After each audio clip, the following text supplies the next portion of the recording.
was born Lafayette Ronald Hubbard on March 13, 1911 in Tilden, Nebraska.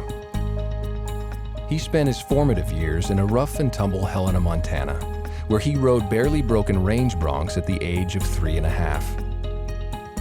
As his mother was that rarity of her time, a thoroughly educated woman, he was also reading well beyond his years: philosophy, science, and the pillars of Western literature, all in an effort to satisfy a rare and abiding curiosity.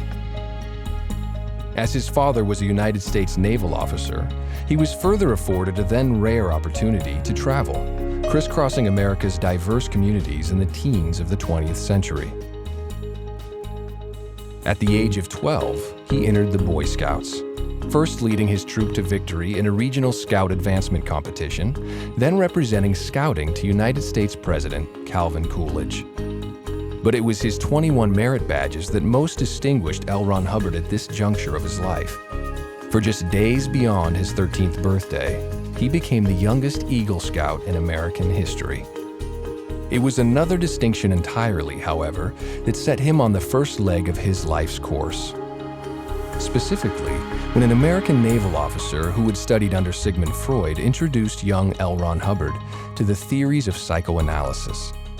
Although left with many unanswered questions, here was the moment when his enduring interest in unraveling the mysteries of the human mind was born.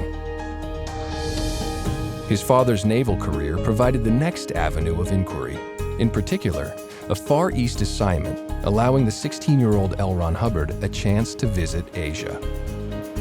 It was land still steeped in mystery and rarely seen by Westerners, yet pursuing very fundamental questions on the origins of man and the ultimate source of life. He trekked more than 250,000 miles through India, China, Japan, and the Philippines, into many remote cultures and much arcane wisdom, including Vedic hymns at the root of mankind's oldest beliefs.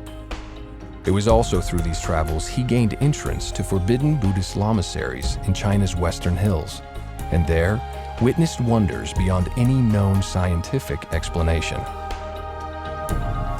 Shortly after his return to the United States in 1929, he entered George Washington University as an engineering student.